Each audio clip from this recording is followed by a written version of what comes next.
Hello viewers, welcome to our channel Chennai Thanjai சமையல். இன்னைக்கு என்ன நம்ம பார்க்க போறோம்னா, பஞ்சு போல சப்பாத்தியும் அதனோட வச்சு சாப்பிட உருளைக்கிழங்கு மசாலாவும் பண்ண போறோம். வாங்க வீடியோக்குள்ள போகலாம். இதுக்கு தேவையான பொருள் என்னென்னா, கோதுமை மாவு 3 கப்பு, அரை ஸ்பூன் எண்ணெய் ஊற்றி தேவையான அளவு உப்பு சேர்த்து அதை நல்லா பெரட்டிக்கணும். பெரட்டி நல்லா ஃபுல்லாக மிக்ஸ் ஆகணும். மிக்ஸ் ஆகிட்டு அதுக்கப்புறம் சுடு தண்ணி நான் அடுப்பில் வச்சுருக்கேன். அதை கொஞ்சமாக ஊற்றி மாவு பிசையணும். மொத்தமாக ஊற்றிட்டா மாவு தண்ணி ஆகிடும். அதனால் கொஞ்சமாக ஊற்றி மாவு பிசையணும். இதுலேயே உப்பு நான் மாவில் சேர்த்துட்டேன். தேவையான அளவு ஒரு 1/4 ஸ்பூன், அதுவே அதிகம்தான், போட்டு மாவு பிசைஞ்சிட்டு அடுப்பில் பக்கத்துலேயே சுடு தண்ணி வச்சுக்கோங்க. கரண்டி வச்சு கொஞ்சம் கிண்டிட்டு அதுக்கப்புறம் நம்ம கை பொறுக்கிற அளவு சூடு வந்த பிறகு கையால் நல்லா அழுத்தி மாவு பிசையணும். அப்போது இந்த சுடு தண்ணி ஊற்றுறதுனால மாவு என்ன ஆகும்னா, பாதி மாவு அதுலேயே நல்லா வெந்து வந்துடும். அதுக்காக தான் இந்த சுடு தண்ணி ஊற்றி பிசைஞ்சா பஞ்சு மாதிரி இருக்கும் சப்பாத்தி. அதனால தான் சுடு தண்ணி ஊற்றி பிசைகிறது.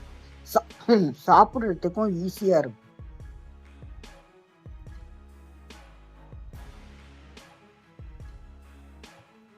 பிசைஞ்ச மாவு நல்லா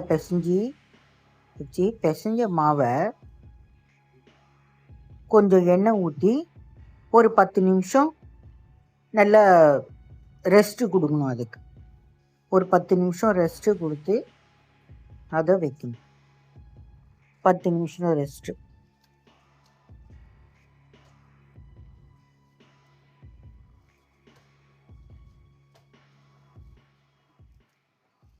நம்ம சேனலை முதல் முறையாக பார்க்குறீங்கன்னா நீங்கள் சப்ஸ்கிரைப் பண்ணுங்கள், ஷேர் பண்ணுங்கள், லைக் பண்ணுங்கள்.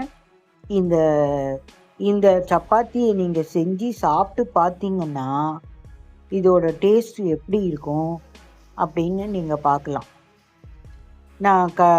நான் காட்டுறேன் பாருங்கள். உருண்டையாக பிடிச்சி இப்போ இதை உருண்டையாக போட்டுக்கணும்.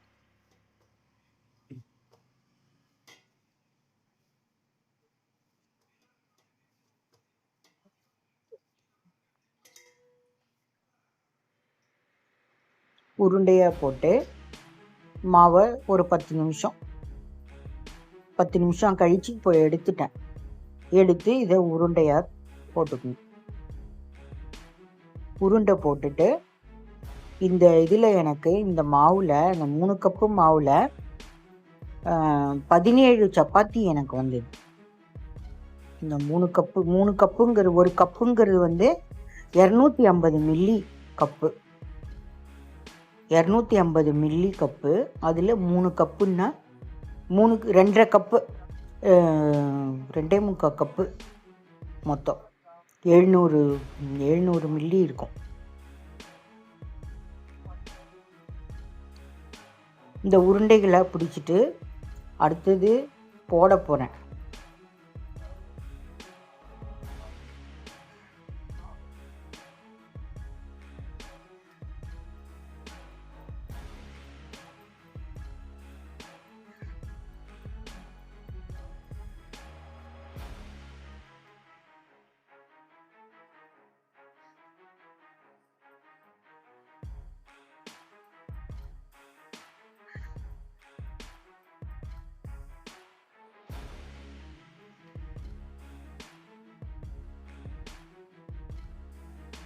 இதில் கவுண்டிங் எனக்கு 17 வந்தது. 17 நம்பர்ஸ் வந்தது. இப்போ உருண்டை பிடிச்சாச்சு. ஒன்று ஒன்றா எடுத்து இனிமேல் திரட்ட வேண்டியது தான். இனிமேல் திரட்ட வேண்டியது தான். கொஞ்சமாக மாவு கொஞ்சம் இலகுன மாதிரி தான் இருக்கும் மாவு. அதனால் கொஞ்சம் மாவு போட்டு திரட்டிக்கணும். மாவு போட்டு தான் திரட்டணும்.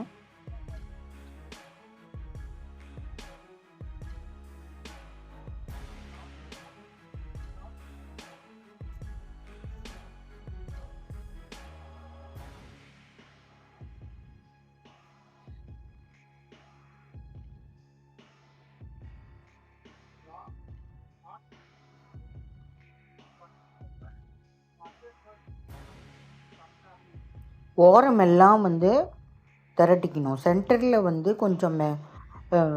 கொஞ்சம் தடியாக தான் இருக்கணும்.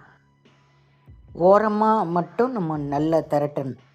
ஓரமாக நல்ல மெல்லீஸாக இருக்க மாதிரி திரட்டணும். நடுவில் மத்தியில் மொத்தமாக தான் இருக்கணும். இல்லை மத்தியில் எதுவாக இருந்ததுன்னா ஓட்டடை மாதிரி ஆகிடும்.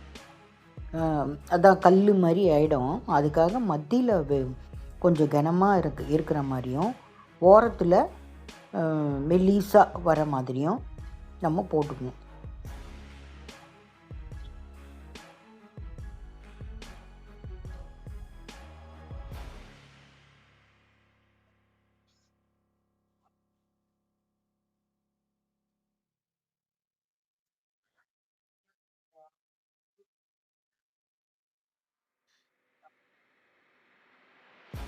இப்போ திரட்டிட்டு மாவு போட்டுட்டு இப்போ நான் ஒரு 4 சப்பாத்தி போட்டுட்டு உங்களுக்கு சுடும்போது காட்டுறேன்.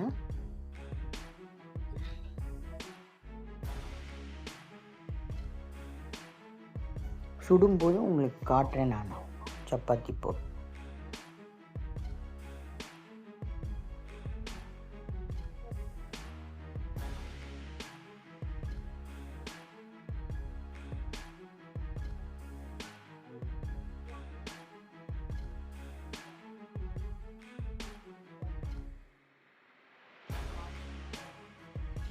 மாவு இப்படி பிணைஞ்சி தான் நம்ம போடணும். அப்போ தான் அந்த சாஃப்ட்னஸ் கிடைக்கும்.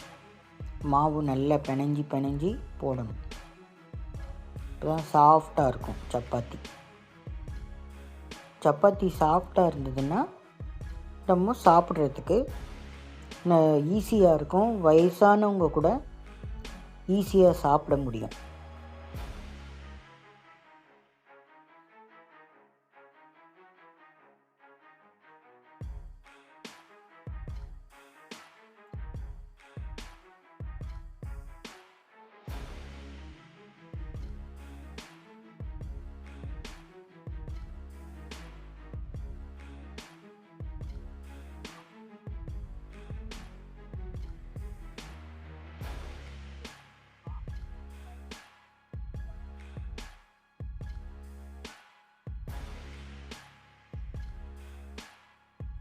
இப்போ சப்பாத்தி போட்டு வச்சாச்சு.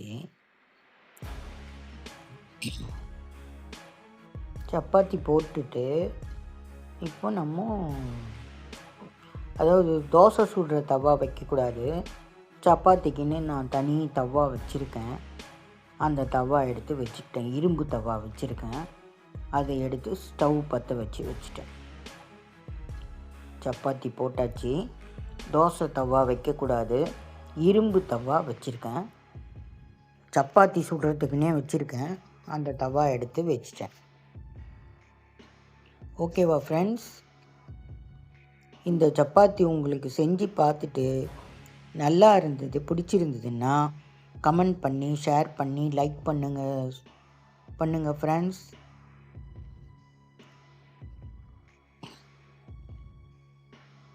ஒரு ஸ்பூன் எண்ணெய் விட்டுக்கணும். ஏன்னா அது வறண்ட மாதிரி இருக்கு இல்லையா தவா, அதனால் ஒரு ஸ்பூன் எண்ணெய் விட்டுட்டு அதுக்கப்புறம் சப்பாத்தியை போடணும். சப்பாத்தியை போட்டுட்டு அப்படியே இருக்கக்கூடாது. அதை திருப்பி போட்டு எடுக்கணும். அப்போ தான் அந்த சாஃப்ட்னஸ்ஸு அதில் கிடைக்கும்.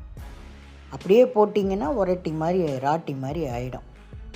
ஸோ அப்படியே திருப்பி திருப்பி திருப்பி போட்டு எடுக்கணும்.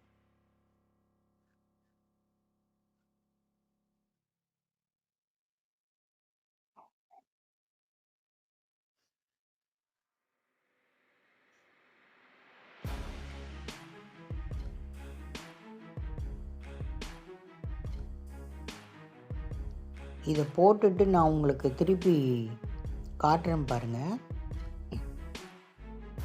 எப்படி வந்திருக்கு சப்பாத்தின்னு. ஒரு 4 சப்பாத்தி இது பண்ணிவிட்டு காட்டுறேன். இது நல்ல பஞ்சு மாதிரி இருக்கும் சாப்பிட்டிங்கன்னா.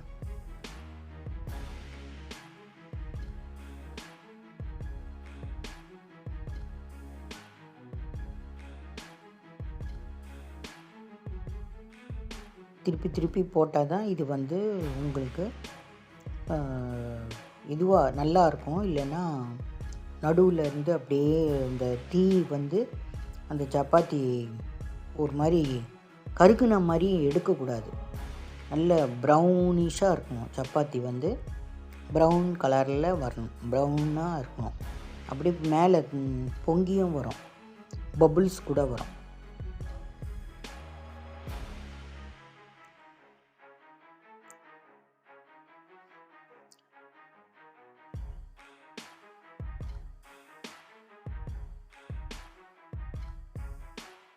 பபுள்ஸ் வரும் இதில் மேலே.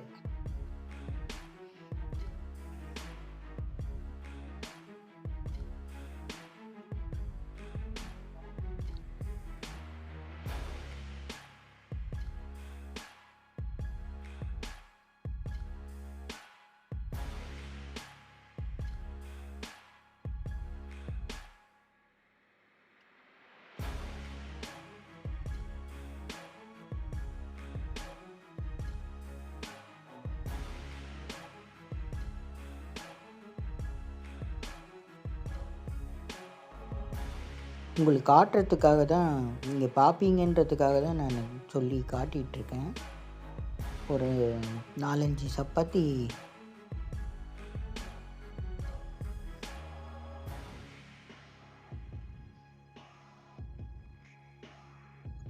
சுட்ட பிறகு நான் வந்து எப்படி வந்திருக்குன்னு உங்களுக்கு காட்டுறேன்.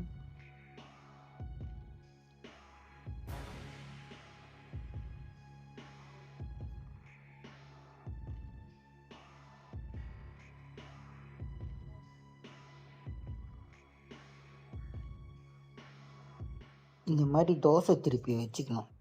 இப்போ தான் உங்களுக்கு ஈஸியாக திருப்புறத்துக்கு வரும். ஈஸியாக திருப்புறத்துக்கு வந்ததுன்னா நீங்கள் போடுறதுக்கு சுலபமாக இருக்கும். ஃபஸ்ட்டில் கொஞ்சம் ஒரு ஸ்பூன் எண்ணெய் ஊற்றிட்டு தான் நம்ம சுடணும். இப்போ தான் கீழேயும் மேலே கொஞ்சம் வேணும்னா ஊற்றிக்கலாம். எண்ணெய் இல்லாமையும் சாப்பிடலாம். எண்ணெய் இல்லாமல் சாப்பிட்டா ஹார்ட் பேஷண்ட்டு எல்லாருக்கும் நல்லது. எண்ணெய் ஊற்றியும் சாப்பிடலாம். சில பேருக்கு எண்ணெய் ஊற்றி தான் சாப்பிட பிடிக்கும், சில பேருக்கு எண்ணெய் ஊற்றாமல் சாப்பிட்றது பிடிக்கும். அது எப்படி அதான் மேலேயும் கீழேயும் எண்ணெய் ஊற்றணும். எல்லா சப்பாத்தியும் சுட்டி எடுத்துட்டோம்மா. இப்போது வந்து இப்போ இதை காட்டுறேன் பாருங்கள். எப்படி அப்படி பஞ்சு மாதிரி இருக்கும், ரப்பர் மாதிரி வளையும். ஆனால் வந்து வாயில் போட்டால் கரையிற மாதிரி இருக்கும். சப்பாத்தி அவ்வளோ சாஃப்டாக இருக்கும். நீங்கள் சாப்பிட்டு பார்த்துட்டு சப்ஸ்கிரைப் பண்ணிவிட்டு கமெண்ட் பண்ணுங்கள். இது ரொம்ப நல்லாவே இருக்கும். இந்த சப்பாத்தி நீங்கள் செஞ்சு ஒரு முறை சாப்பிட்டு பாருங்கள், அதுக்கப்புறம் தெரியும். அது கில்லுன்னு இது பண்ணால் நல்லா அப்படியே உடனே வந்துடும். ஜவ்வு மாதிரியெல்லாம் இழுக்காது, நல்லா சாஃப்டாக இருக்கும். நீங்கள் இந்த சப்பாத்தி பார்த்துட்டு சாப்பிட்டுட்டு எனக்கு கமெண்ட் பண்ணுங்கள். அதுக்கப்புறம் இது மாதிரி ஃபஸ்ட் டைம் இப்போ தான் பார்க்குறீங்கன்னா நம்ம சேனலை சப்ஸ்கிரைப் பண்ணுங்கள், லைக் பண்ணுங்கள், உங்கள் ஃப்ரெண்ட்ஸ் அண்ட் ரிலேட்டிவ்ஸ்க்கு ஷேர் பண்ணி எங்களுக்கு உங்களோட ஆதரவு ரொம்ப முக்கியம்.